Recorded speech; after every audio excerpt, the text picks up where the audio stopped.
welcome to our second spooky episode of So It's the Show. Ooh, yeah. Did you guys miss us from the House of Horrors? Because we back, people. We're back. But Scary Kyla Taylor is here. Ooh, yeah. Just like Abbott and Costello when they faced all the monsters, probably. How do you... Well, I'm trying to cover one reference in an episode, Taylor, and you're bringing up more that I don't understand. And I'm going to go research. Well, I haven't actually seen any Abbott and Costello movies. You're a fraud. I am a fraud, but I'm an honest fraud. That's true. But I do know that there were many movies where they went up against classic monsters. Like mummies and Frankenstein, I think. So, that is us. Cool. We are Abbott and Costello. Also, I think our House of Horrors episode is the one where you try to come up with a podcasting couple name for us. Oh my gosh, and now I'm doing it again, kind of, sort of. Wow, maybe that's the curse of our spooky house. Ooh. Oh no. What was your couple name for us again? Tyla? I think so. Or Kaylor. Well, Tyla, it just doesn't sound like a couple name. It just sounds like a name.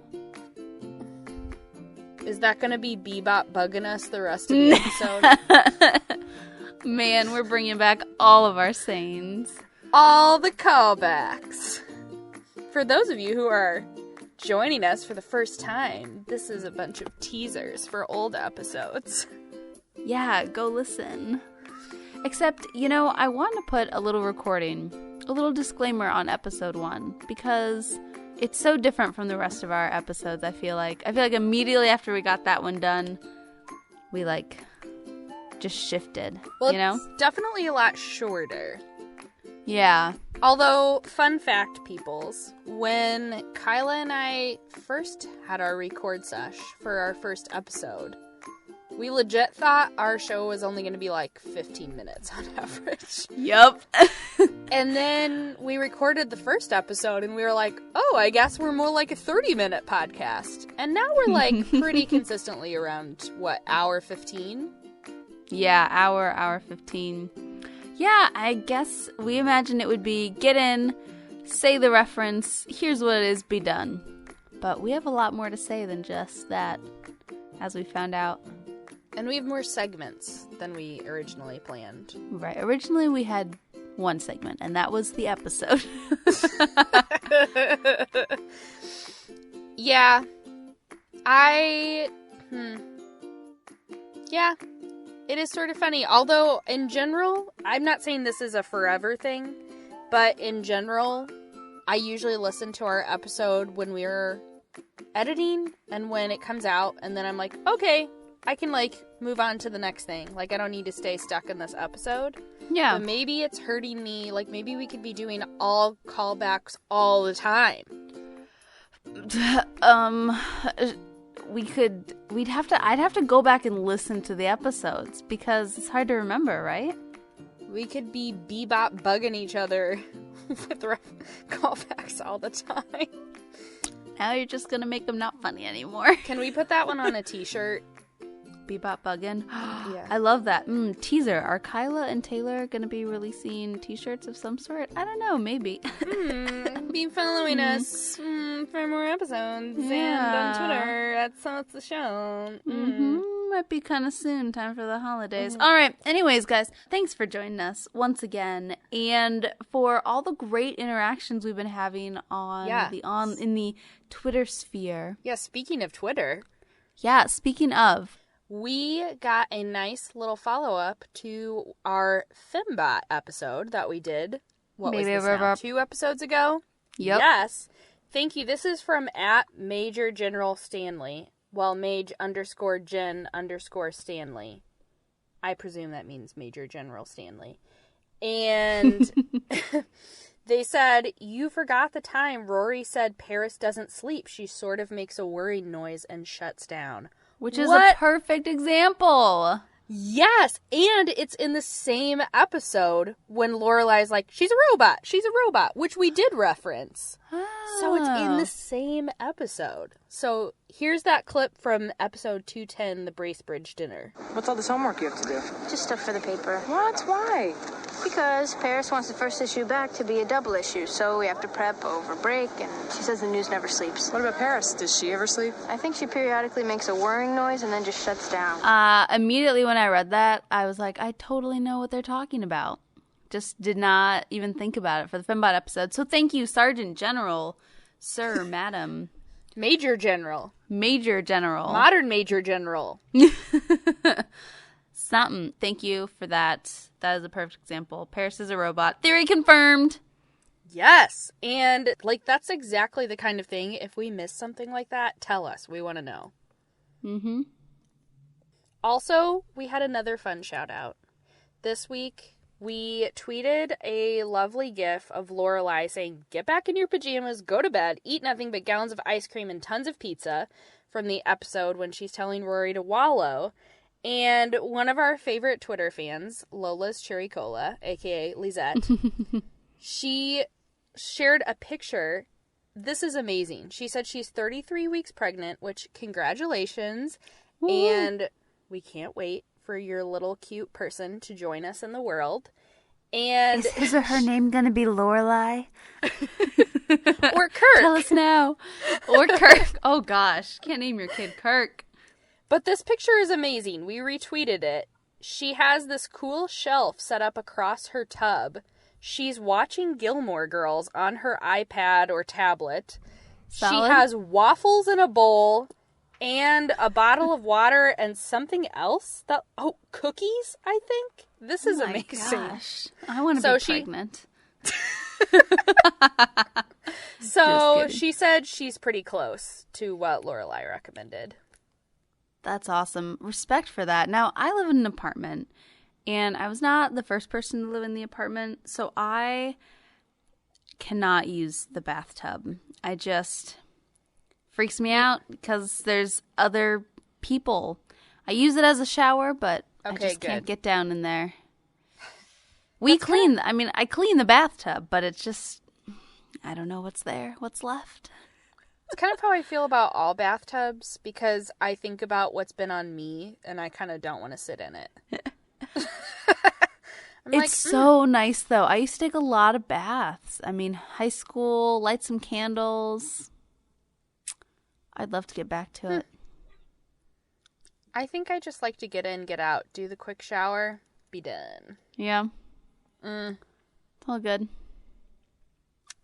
Next time on Kyla and Taylor's bath and shower preferences. In case you guys are curious. We'll tell you. We get clean. Yeah. So finally, another great tweet this week, or a couple weeks, or whatever, from Meredith, who is also a friend from college. Awesome Meredith person, yay. And she was in a, what's it called? CrossFit gym, which she does CrossFit. Hold up, I can't even. Yeah, muscles on her. And she overheard people making a Tonya Hardy, Nancy Kerrigan joke. And she got it because of our episode 12? And that made me so proud, because that's exactly what we want to do, is understand the pop culture references in Gilmore Girls and all around us. Yeah. So thank you for telling us, Meredith. That is awesome. Makes me proud. Side note, the I, Tonya movie starring Margot Robbie just premiered at Toronto International Film Festival. And they were talking about it on one of my other fave podcasts, Pop Culture Happy Hour. And apparently they really enjoyed it. Huh. So maybe we'll have to go do a So It's a Show movie night. I think that would be fun. I think we should. Yes. We gotta go follow up on these past references. I know. Okay, side note, also one more cool Twitter shout out. I forgot this because you said it. This week has been awesome on Twitter. So random, but I love it. Angela P. says she loves the premise of our podcast, and it's not just another Gilmore Girls podcast. So, shout out to the Lady Pod Squad, including Angela. Thank you. That's what we're trying to be. Combine a couple loves. But also, there was a Nancy Kerrigan, Tonya Harding meme that I saw, and I don't know if it's too soon, but I laughed. Is it something we're going to put on our Tumblr, probably? Maybe. Possibly. Definitely. It was a photo of Nancy Kerrigan and Tonya Harding, obviously before the whack heard around the world. Uh-oh. And it said on there, back when taking a knee meant taking a knee. Oh. So, a little political, ouch. Yeah. Oh, boy. We're not a political podcast, but that feels very relevant to pop culture, Gilmore Girls. Yep. Oh, snap. I just couldn't share it, though. I just felt like, no, but I'll look at it. Also, fun fact, I shared this on our Twitter. Apparently, Margot Robbie, who I think is older than we are, did not know that the Nancy Tonya story was a real thing when she signed on to be on the movie. She just thought it was a really good script. Which, I'm glad to hear that the script is great. That's a good sign for the script. She needs to listen to our podcast, clearly. Clearly. We can talk help her to out. someone. Uh-huh. Oh, that's too funny. Well, speaking of movies based off of topics of our episodes, we're going to do another one today that's going to be a movie soon. We are staying on trend. Delayed, but on trend. Yes. So, should we kick it off with our fave first segment? With our favorite and only first segment, let's do it. You're the best, you know? The worst. So, keeping with the spookiness of this episode, which Ooh. we'll see how spooky you think it is, but favorite and least favorite, mysteries on Gilmore Girls. Ooh. Do-do-do-do-do-do-do. Da, da, da, da. Taylor? My favorite in especially the first 7 seasons is, where is Mr. Kim? Yes. The long-running question of, why does Lane say things like, my parents don't like it when I do this, but we only ever see Mrs. Kim. And we only get a vague reference one time about how Lane was conceived, and that's about really all we ever get from Mrs. Kim. And that is a strange one. I think the fan service in A Year in the Life was funny. It kind of killed the joke a little, but I appreciate that the Palladinos tried to give us some sort of closure to that, and yet opened so many new questions. Right. Yeah, it just didn't make much sense because Mrs. Kim, you assume based on her faith background and her stubbornness, would not have gotten a divorce, would not have lived without her husband. I heard someone suggest one time that he was a missionary, and maybe that's why he was gone all the time. And I think that would make sense to me. Like, that's an explanation that I do not think really has any textual support in the show, but headcanon-wise, makes sense to me. Yeah, I like that. Yeah, it's a good mystery. Oh, hey, my dad's here. Oh, hi, Mr. Kim. How about you, Kyla? So my favorite mystery of the show, long running, how and why does Kirk have so many jobs? And where does he even work every episode? It's new, or how can he work at a beauty store, also at the grocery store, and then he's running this movie theater every Friday, Saturday night? And why? Can you imagine what doing his tax returns or tax forms are? Oh my gosh. Like his A W-2s. mess. Nightmare. That's W-2 that you do. No, that's, his W-2s You that get your they send. Yeah, Oh he would my have gosh. so many. Ugh, that sounds horrid. Yeah, I don't understand. Why not just keep your favorite, Kirk? You've tried them all. Pick one. Flower delivery, really? Mm-hmm.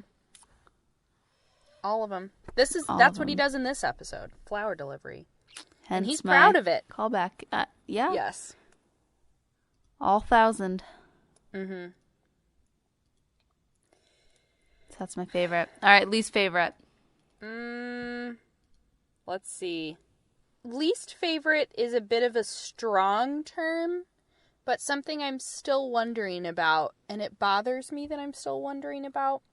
Mm-hmm. Whatever happened to Jess's family in California?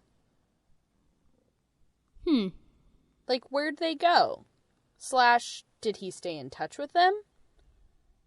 I understand they were trying to do a spin-off show, and so they introduced a bunch of characters that they never really planned to bring back on Gilmore Girls. But all the same, I feel like we could have gotten some closure on that. That makes sense that they were trying to do a spin-off show, because I didn't know that, and it definitely does feel that way. Interesting. Yep. It was supposed to be a backdoor pilot called Winchester Circle, I believe. Really? Yeah. Like what we're talking about today? Almost. Ooh. But no, not the same. Nah. Yeah, that was random. And why is it your least favorite? Because it's just weird and random and... Well, yeah, that's the thing. I don't know if it's really my least favorite. I feel like as soon as we finish recording, I'm going to think of something else that I'm like, oh, I should have said that. But it's something that it bothers me that we didn't, ever hear about those people again. Right. Why not? They're his family, and family is weirdly important in indirect ways to Jess and his character. So it seems like there should be something we find out, and next thing you know, Jess is living in his car. Yeah. Oh, yeah.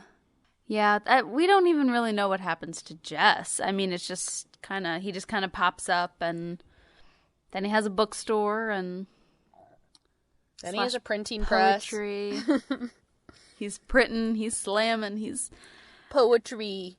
Jamming. Nice.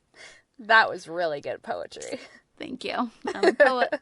So my least favorite? I'm going to pair a couple together.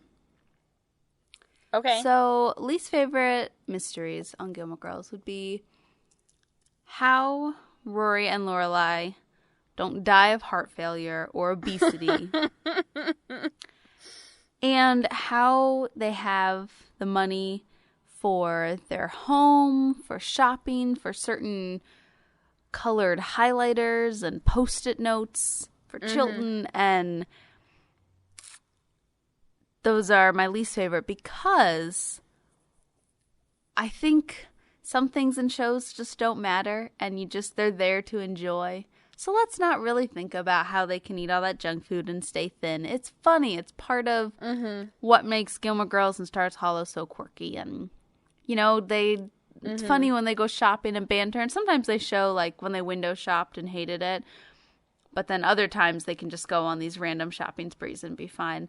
But I just think, let it be. Just enjoy. Enjoy the Pop-Tarts. Enjoy the pizza every other episode. Who cares? It's funny you mention that because when I was rewatching this episode yesterday to refresh my memory, I was thinking about it because after, we'll get to this in a few minutes, Lorelai says cookies never make it out of the car. She pulls out a box of Nilla wafers literally right after she says that. And I was like, funny. Do Nilla wafers not count as cookies in your mind? Because they're not quite as high calorie as some other ones. And then I started going off. Also, I was at the gym when I was watching this, so maybe that's why I was thinking about it. But I was going, okay, so there's back to the same old junk food issue and no exercise. But then I thought about, they walk everywhere. Everywhere. That's true.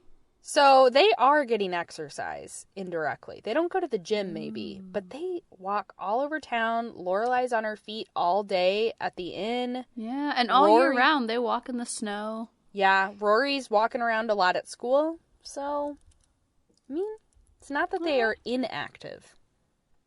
Solid point. Mm-hmm. We just solved that mystery. Good job, Taylor. High five. Thanks. And I mean, even Lorelai has to do the exercise of putting on shoes while she goes down the stairs when Max is about to pick her up for dinner. She's talented that way. Mm-hmm. You're annoyingly on time again. Okay. Stairs, then shoes. Stairs, then shoes. So, are we talking this episode now? We are talking this episode. What in the Stars Hollow happened? I like that. Okay, so the IMDb episode for the season 1 finale, which, hey, we made it to the season 1 finale. We did all of season 1. Okay, we'll celebrate at the end, though. Let's get through this. Yes! Love, Daisies, and Troubadours, season 1, episode 21.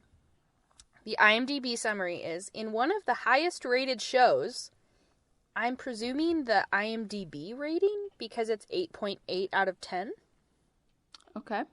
In one of the highest rated shows, Lorelai is becoming seriously involved with Max, just as she finds herself getting in the middle of another relationship when Luke's girlfriend Rachel accuses him of being in love with Lorelai.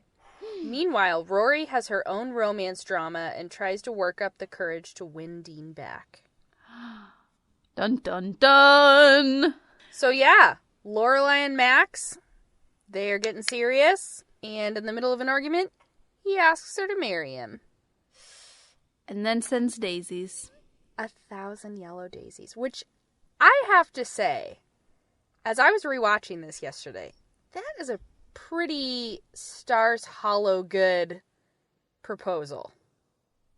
Except for the fact that he wasn't there. I know, and that's bothered me in the past. But this time when I watched it, I was thinking, how wonderful. She walks in on these 1,000 yellow daisies. She calls, and he picks up right away. He knows she's going to call. And he specifically did it in a way that lets her have space and she doesn't feel pressured. Because she had felt sort of pressured in their conversation the night before. And the speech he gives is pretty great. That's true. But, and this could just be because it was a TV proposal. But when a guy proposes, shouldn't he kind of know the answer? And also, shouldn't he be there? And also, shouldn't the girl not feel pressured because she just wants to marry him? And she already knows? I don't get the whole surprise proposal or even the not talking about it beforehand. Just like a couple of friends, I think when they were still engaged or when they first got married, said that, we proposed this way. And they're like, but we kind of already got engaged a little bit before that. And I was like, what do you mean? You got engaged before the, ring proposal? She said, well, we, kind of talked about it and, kind of said that we wanted to get married. I was like, doesn't everyone do that? You talk before? I don't know. Maybe some people like those big surprises, but... These are all good points. No one should propose to you in the middle of an argument. Yeah. I agree. I'm suspending my disbelief for the television episode, but I agree with you in real life on all those things. Gotcha. Okay, whereas with Luke, he knew right away. He said yes, immediately. Both times. Both times, yes. Which, speaking of Luke, he and Rachel, drama. Drama. Because he's never around. Because he shows up at 6 a.m. on a Saturday to do work on Lorelai's porch rail, which she did not ask him to do. No. And he wakes her up, and she's cranky. And so is Rory. Then I would be too. He shows up to work on some shingles, but he falls off the roof, And so he has to fix the porch rail again. I didn't remember that he fell off. Lorelai mentions it to Rachel. We don't see it. Oh, okay. Gotcha. And then she comes back to the house, and he's there again. And he has broken into her house. To work on more? Question mark? And Lorelai knows something's up. And so they have this conversation. And I want you to know that almost immediately after she says, cookies almost never make it out of the car, she grabs a box of Nilla wafers from the pantry. You have almost no free time with all your work at the diner. And lately, every spare moment has been spent not with Rachel. That's not true. Oh, she was looking for you today and she didn't know where you were. I'm not hiding from her. I didn't say you were hiding It from her. sounded like you were implying it. Well, someone's sensitive about the accusation. I think I'm hiding from her. I think you are too. It's just a little weird having her in my place. I thought that's what you wanted. Is. I've just been living alone since forever. You know, I got used to putting the milk someplace in the fridge and finding it in the exact same spot. You know what I mean? We don't even keep milk in the house. Well, then cookies. Cookies almost never make it out of the car. You know what I mean? Yeah. Well, maybe you can train Rachel to use a magic marker to mark the milk exactly where you left it. It's not just about milk. I'm not used to someone expecting me. Expecting you to... Come home, do things, be with her. You know. Oh, most people would kill to have that in their lives. I know. But I'm different. I'm a loner. Oh, no. No. I don't want to hear about the romance of being a loner. Some guys are just naturally loners. Yes, lonely guys. Independent guys. Sad guys. Maverick guys. Lee Harvey Oswald. John Muir. The Unabomber. Henry David Thoreau. Every one of these sad and lonely guys. It's just not what I thought it would be like having Rachel back. You know, it's not the fantasy I was toting around all these years. Well, Luke, life is not a fantasy. Maybe you have to lower your expectation bar a little bit. So you're saying that life is just settling for whatever comes along?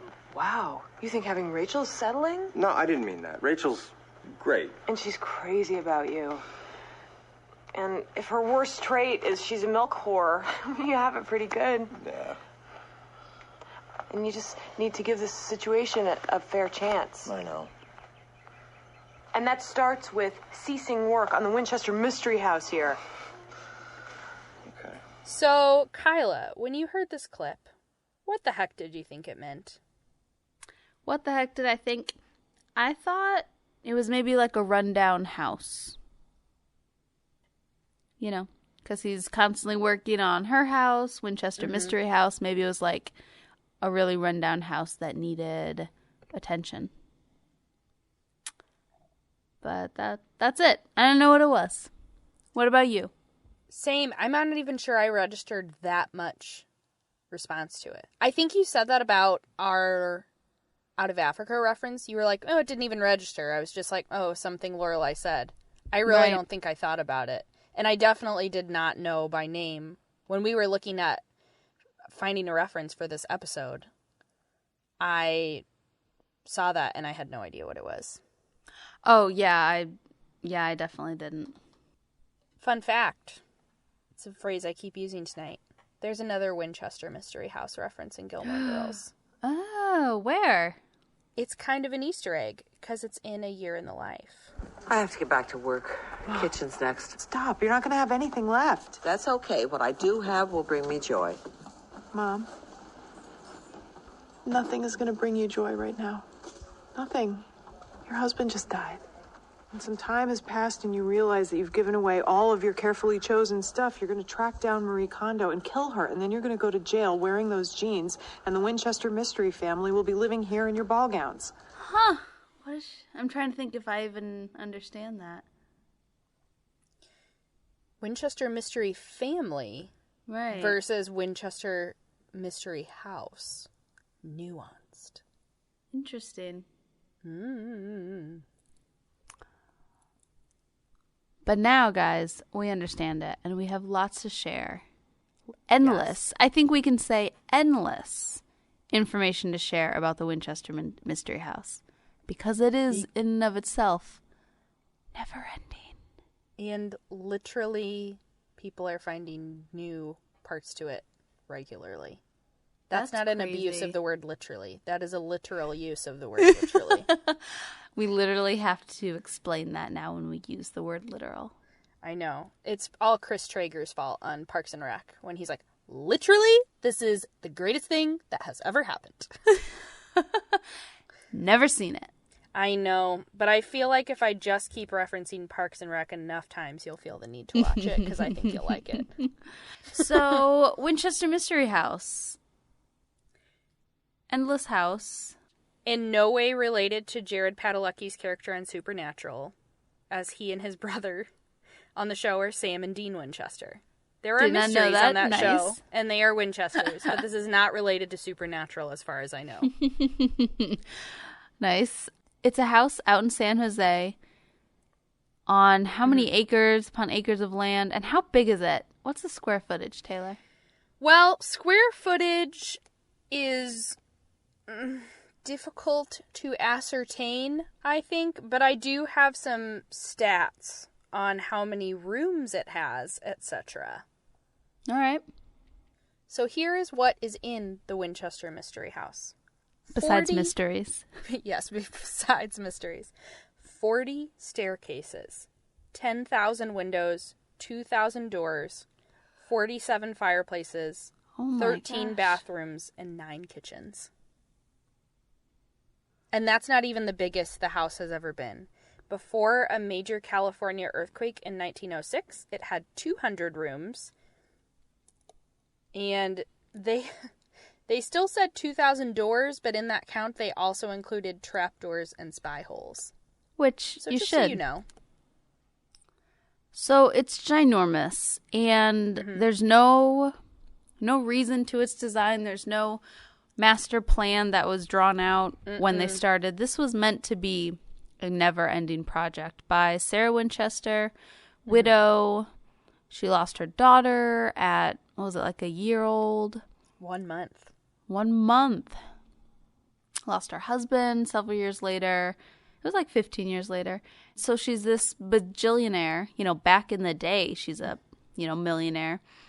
And she buys this plot of land and just builds and builds and builds. And now the house, you can tour it. It's privately owned, but you can go for tours. And it has doors that open to nothing. Doors that open on the second story to the outside. Like you would fall to your death or break a leg. I don't know. Cupboards with like a half an inch of storage space. Staircases that lead to the ceiling. Staircases that are like, the stairs are like a quarter of an inch high because Sarah had arthritis. Although, was she really climbing those stairs or was she just using her elevator? Probably the elevator. Was there an elevator in there too? There was an elevator, yeah. Wow, I missed that. It's a mysterious house. No rhyme or reason to its design. Also, a lot of people say this house is haunted. Spooky part of the episode. Ghosts. And So I thought that one of the things that we say in this show is we try to experience whatever form of pop culture this is as best as possible. And getting out to San Jose was just not an option for either of us on our time budget. Maybe one day we will go to the Winchester Mystery House and share pictures with you. We would love to do that. And it just sounds like an interesting house to tour. But since we couldn't do that, I decided to do the next best thing and watch an episode of a TV show called Ghost Adventures on Travel Channel. And it was dumb. It was not helpful. I was hoping that it would give me a good peek around the house because it was an hour-long episode and they were going around looking for ghosts and that kind of thing. And I have to tell you now, dear listener, if you are a big believer in ghosts or you love haunted mansions, that kind of thing, I'm going to tell you now, you are not going to like me. Because while I do believe there is more than what we see and that there is a supernatural, I am very skeptical of ghost stories, and especially TV shows like this. Because I did not even get a good look at this house when they did this show. They spent the whole time in the dark in this house, And they'd say things like, "Oh my gosh, did you just see that move?" And it would, they'd like, you know, slow it down and put it in high res. And I'd be like, "Is that dust?" And then every time they'd be like, "Oh my gosh, did you see that?" The camera would move and it was dark in there. And I was like, "Well, no, I didn't see anything because you moved the camera and it's already dark in there." And then they had this thing. So Sarah Winchester had a seance room that supposedly she was meeting with ghosts with a medium all the time. And they were supposedly giving her directions for how she was supposed to build the house, because she would literally give new directions every day to her foreman about what should happen with the house. And it might contradict the directions she gave the day before. And so they set up in this seance room on this Ghost Adventures show. And they're saying things like, "Whoa, it's so cold in here." And it's like, well, how do you could say that, and there's no way I can disprove that.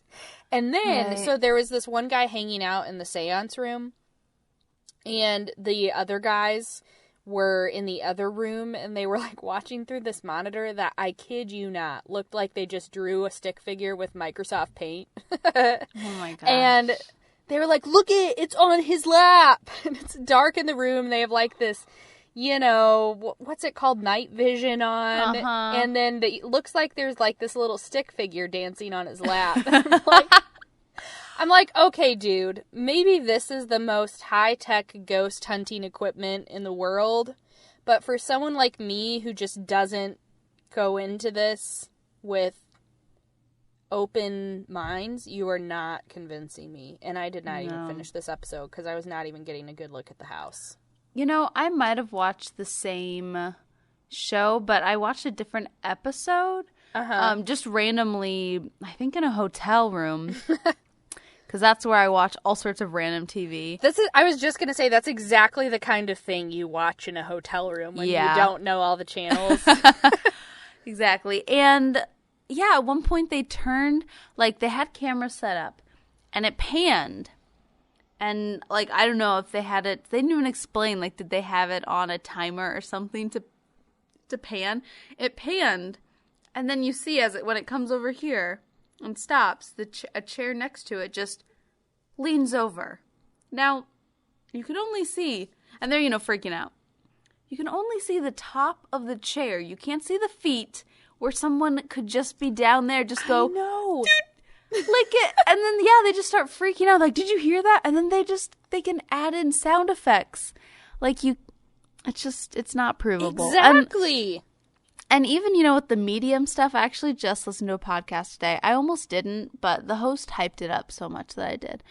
And it was with Monica the Medium, who's one of the many, TV show hosts where they do readings and do you have a sibling, a cuss sound, and, all that stuff.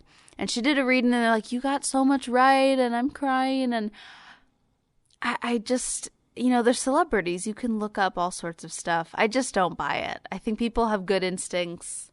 And, yeah.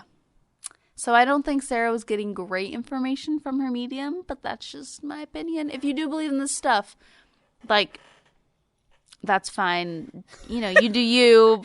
So I just, if you believe it, you do you, whatever. I just don't.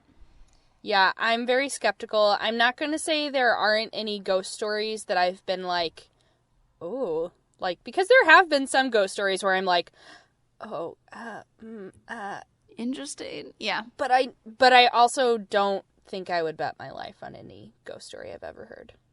No. And like, I would believe a ghost story more than a medium because I do believe in the supernatural. So I could believe something supernatural happening. I just don't believe mediums when they say that they're talking to dead people because I think dead people move on. I think the most convincing ghost story I ever heard was actually from my 9th and 10th grade language arts teacher. And that's because she had no reason to lie to us. She said she one time went to visit Edgar Allan Poe's grave, and she was at his grave, kind of like kneeling down, looking at it. And somebody came up and talked to her, but she was like looking at the grave. So she didn't know this person. So she like didn't really look at them much. Didn't like, you know, have a direct eye contact conversation. And so they were kind of asking questions like, oh, are you a fan of Edgar Allan Poe? And I think, you know, I don't remember her exact conversation. It was probably something like, yeah, I teach it in my, you know, classroom, that kind of thing. And so, but she remembered that he was wearing like kind of a dark outfit or something. And then when she left the grave and went back to where her husband was and, like, other people, she kind of said something like, oh, yeah, that guy who was talking to me at the grave. And everybody was like, what? We didn't see a person there.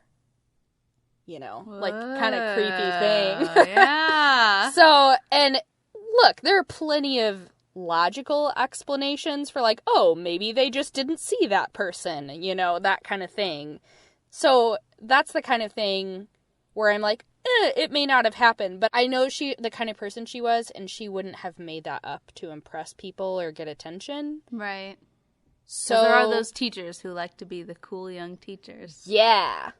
No, she was a really good teacher. And she did teach literature, so I think we were talking about Edgar Allan Poe, and so it was kind of a fun story. But she also told it in a way like, ooh, that was creepy, but also I'm not 100% sure I saw a ghost. Right. I have one more ghost story for you. Lay it on me. When I was younger and I babysat, there was this one kid, he was like maybe 5 or 6 years old, and he went through this phase where he was running around, putting his hands on his face so it'd like pull his eyes down, you know, like pull the skin down. And he'd just run around the house and go, I am a ghost! And now sometimes whenever I hear someone say the word ghost, my brother and I look at each other and we're just like, I am a ghost! So if I say that in this episode, I want you to know it's because a 6-year-old kid was really annoyingly running around doing that, but it was funny. That's funny. There you go. Babysitting kids. Boom. They say the darndest things, don't they?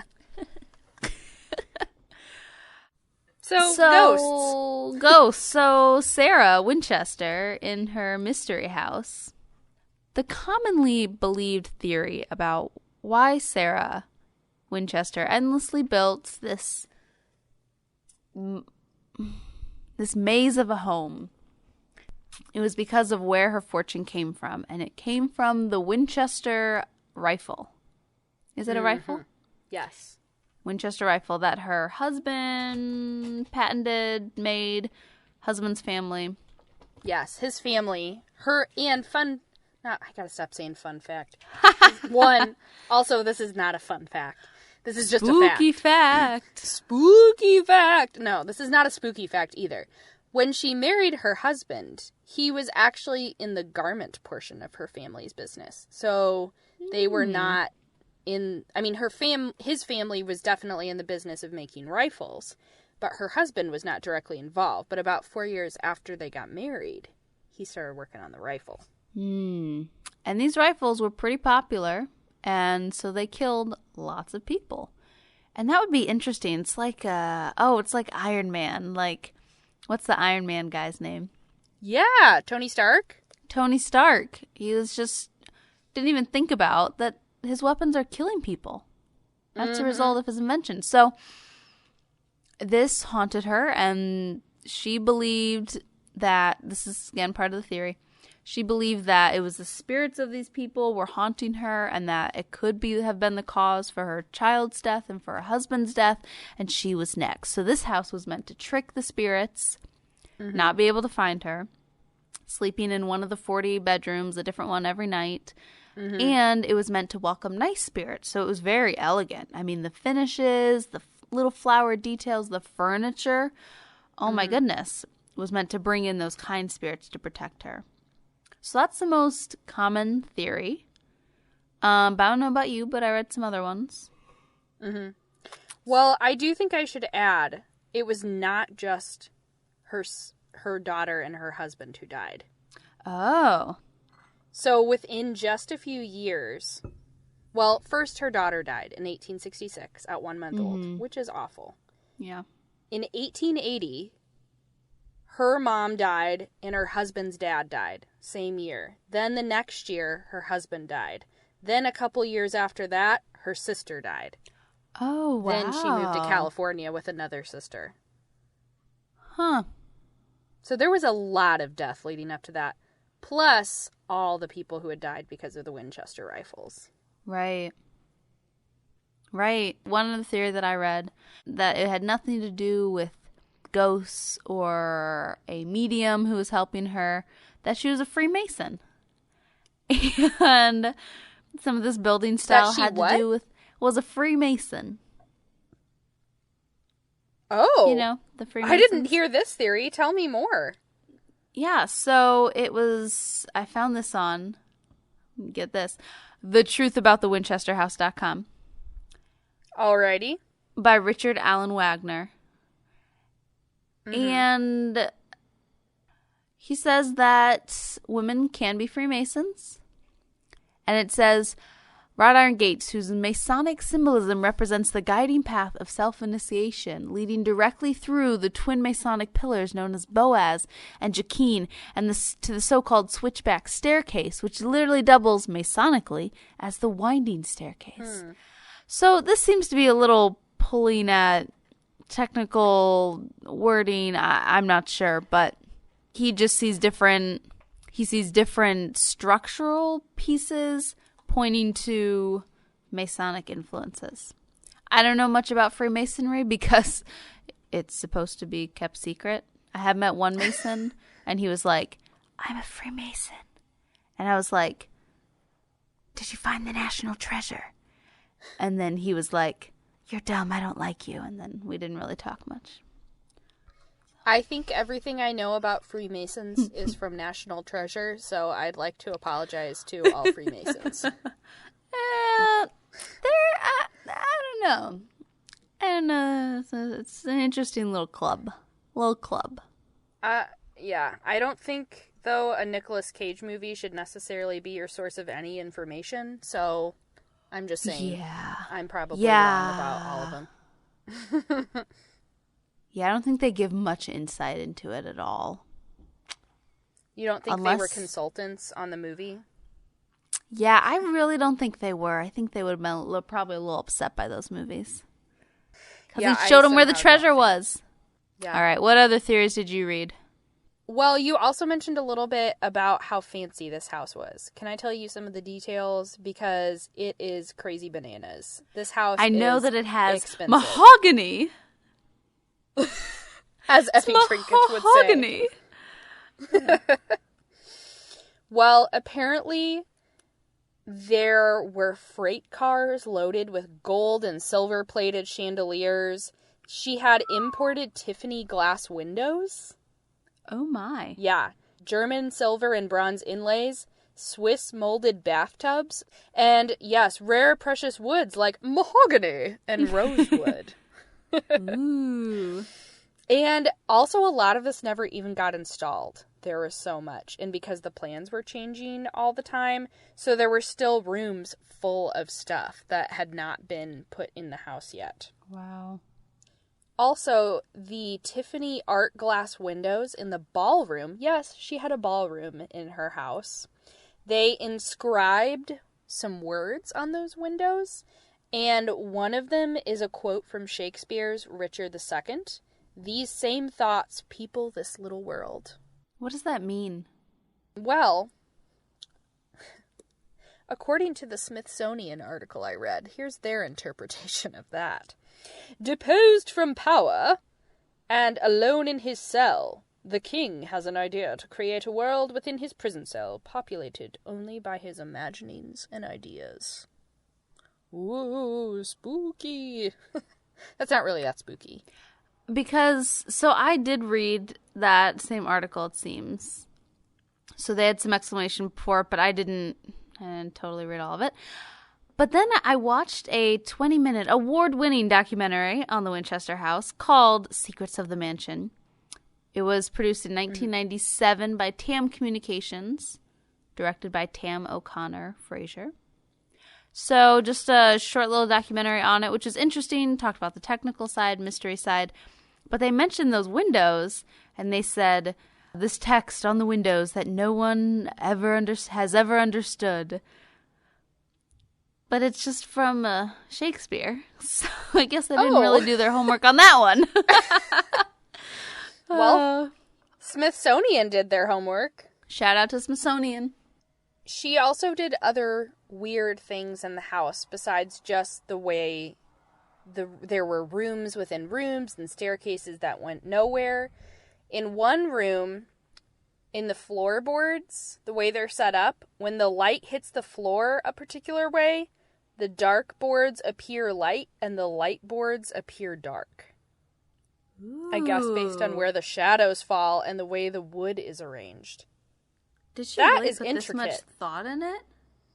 Apparently. And there is a longer book about her, and it is called Captive of the Labyrinth. And I think this author took a little bit more of a sympathetic approach to Sarah Winchester, talking about how at the time everybody was into mediums and spiritualists, and so a lot of her beliefs weren't that unusual for the day. And there were things that made more sense when you knew more about them.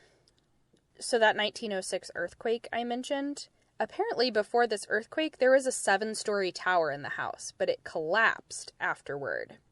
And the 5th and 6th floors dropped into lower parts of the house. Wow. Apparently this earthquake was huge for all of the San Francisco, California area. But she chose not to rebuild. She chose to just keep things the way they fell and like build around them or just seal them off and continue working on different portions.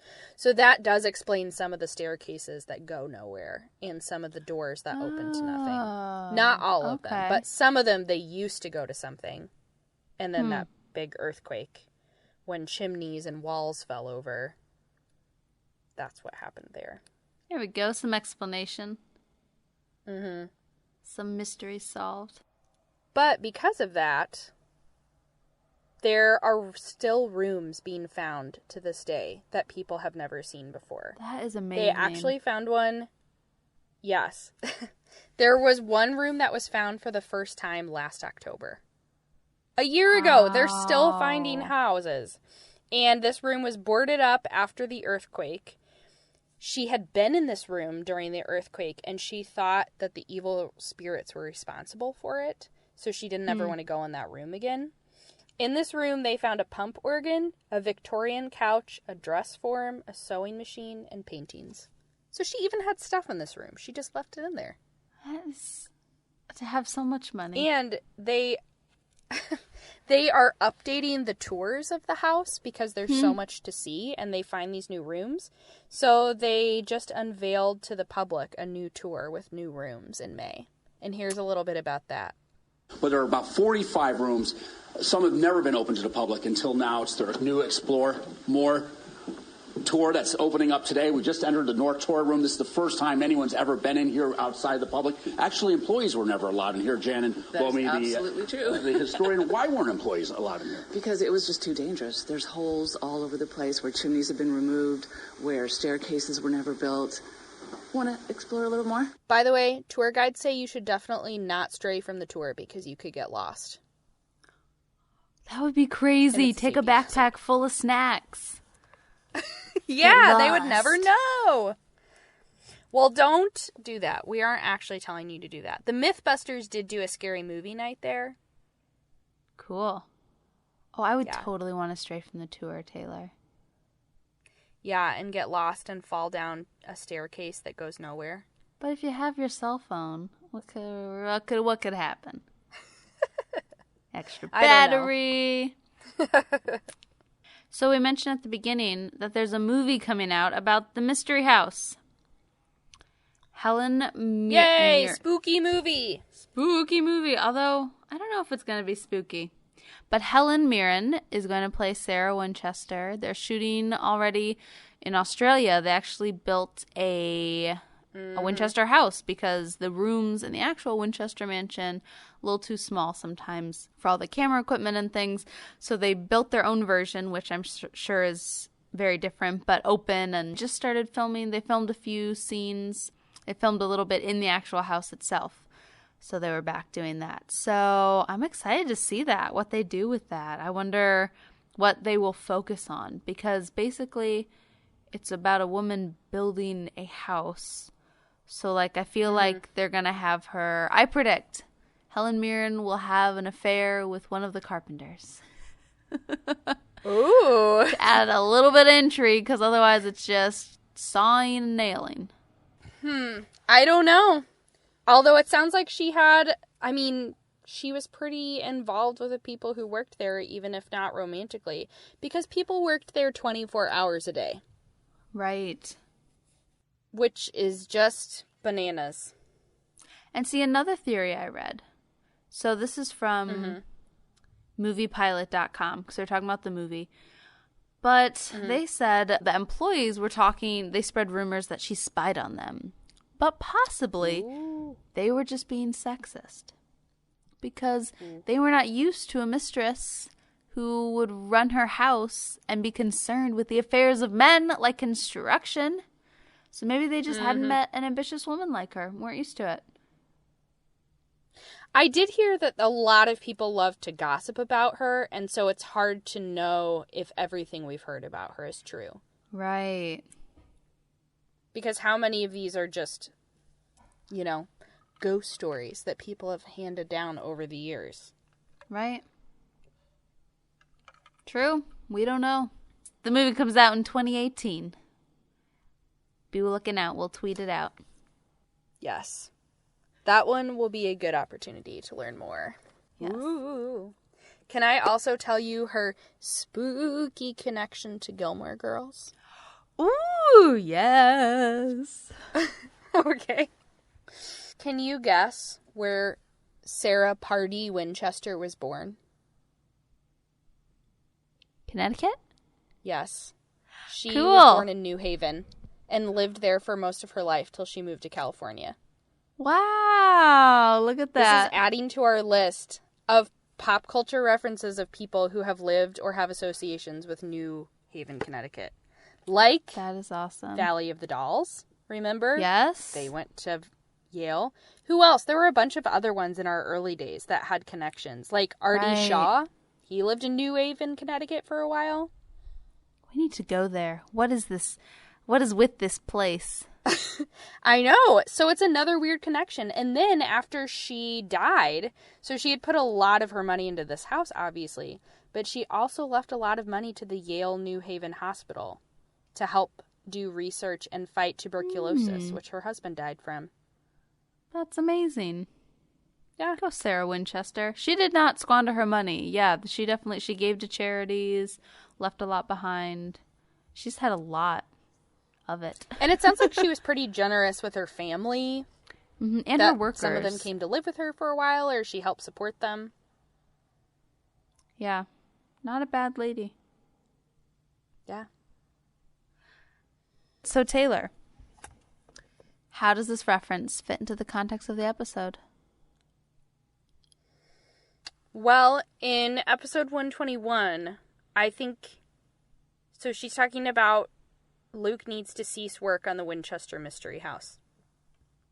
And I think part of the implication there is, if she doesn't make Luke stop, he will never stop. He will keep coming back because he's avoiding Rachel. Mm-hmm. And so maybe like Sarah Winchester was never going to stop working on her house to try and deal with these fears that she had. Which, say what you will about ghosts, but I think that is completely fear-based living. Every decision she made was based on trying to keep these unknown spirits with presumably what she thought were ever-changing whims and maybe a vengeance for her. She was trying to appease them her whole life. And that's exhausting. And so I think Lorelai's point here is Luke's never going to stop to try avoiding the thing he's afraid of. Maybe.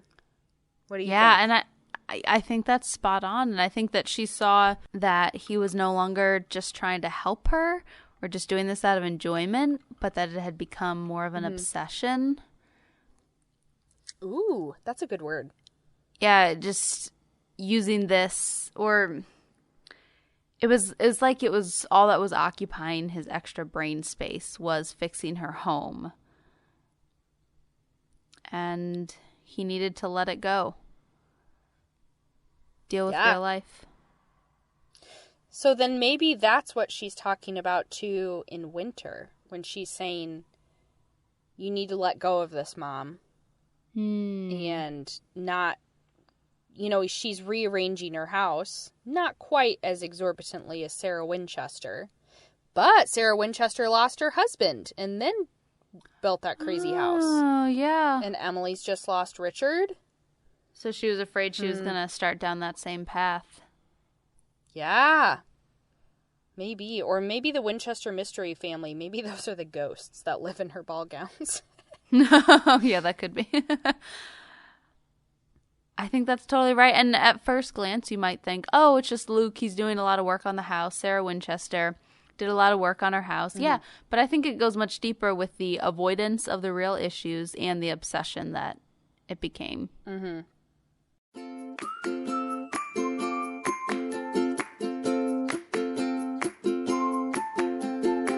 So, Taylor. Kyla. Is that our show? Yes. That's our show. Okay. Yay. We have made it through season 1 of Gilmore Girls. What Boom! Mic drop. 21 different references. Solved. Understood. Explained. Whoop whoop. Appreciated. I'm so proud of us. It feels too. awesome. I think we can celebrate this. Have our own little Winchester mystery party. Woo woo. What would we do there? I know. I'm so excited. And now that we have officially wrapped on season 1 on our end, we should maybe give you a little heads up about our next plan, because we're not jumping straight into season 2. We should tell you what we're doing. So we are going to go back to a couple references that we wanted to cover but couldn't because we just chose one per episode. And we're going to cover those until November 26th, 25th, whatever that Friday is, which will be our 1-year anniversary of our show. Woo! So we're going to finish that out. Also about 1 year since the release of A Year in the Life. Yeah, because we came out right that same weekend. So it'll be our 1 year. It'll be a whole season. And it'll be 25 episodes. Well, that'll be episode 25. So we are looking at some of the old references, but we want to hear from you. If there's something you want to know from season 1, tweet at us right now, because we're probably working on the next one right now. But we haven't firmly settled on them yet. Right. So if there's something you're dying to know, tell us. We want to know. Yeah, we want to cover it. So that is when it's going to happen. And then after that episode, we are going to take a little hiatus just for a month, get through the holidays, and then we'll be back January. Yeah, because things get a little crazy town. Yeah, they do. And it's not that we don't love doing this, but we also love our families. And I know I personally have to travel for 2 weddings in December, so that's going to get a little nuts. Are you a bridesmaid in them? In one of them. Okay. And I'm really excited for it. The other one I am not well, I am excited for the other one. I'm not going to be in that one, though. So that one won't be quite as much work. That's good. Yay. 8 weddings this year. Woo! Oh, I've had big ol' 0. Whoa, lucky you. Actually, I love weddings, and I have no complaints at all. They just get a little expensive when you have a lot. Yeah, I haven't been to one in a while, and I kind of want to go to one. They are fun. You want to be my date? I would totally be your date. Woo! There we go. So I have a couple weddings to go to this December. Oh, yeah. So that's what we're going to be doing, guys. We'll still be tweeting at you, and I don't know, might send you a couple shout-outs, but that's the plan. Yeah, for sure. So we'll keep you posted. Thank you for listening. Thank you for listening this whole year, or even if you just joined us. We so appreciate it. This has been a blast. It's become more than what we thought it would, obviously, because we thought we'd be 15 minutes, and we are not. So thank you guys for talking to us, listening to us. It's awesome. Yeah.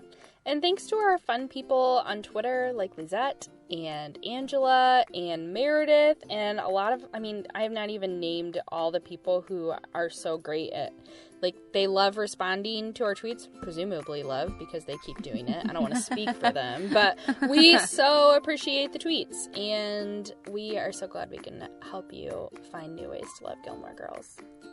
Yeah, so just give us a review, guys, on iTunes. That really helps us out. We haven't had one in a few weeks, and we're kind of, I don't know, we just need one, guys. It's really nice. And tweet at us at Socha Show. Individually, I'm at Kyla Katnedu, KYLACARNEIRO. That's a really beautiful Twitter handle, and I love it. Just my name. It's beautiful. Your name is beautiful. Thank you. You are beautiful. Thank Your soul is beautiful. Oh my goodness. Thank you. I really wanted to build you up since you were feeling a little sad about the no Google reviews. No Google reviews? No Google reviews either, but what I really meant was no iTunes reviews. Apple Podcast reviews, I'm sorry. Oh, whatever. Yeah. Yes. I'm Taylor, and you can find me at Lynn_Manuel. Or you have the best gifts. Thanks so much. I also wrote in a Tony-winning play. You're amazing, and Taylor. I'm also a big fan of Gilmore Girls. But you should also follow my good friend at tblake24. Yeah, holla. All right, guys, our next episode. If it's not decided by you tweeting at us or emailing us at sotsashow@gmail.com, it's gonna be this. No. I gotta go home. Why? What are you doing? I have to change and go to tea with Gran and the cast of Gaslight.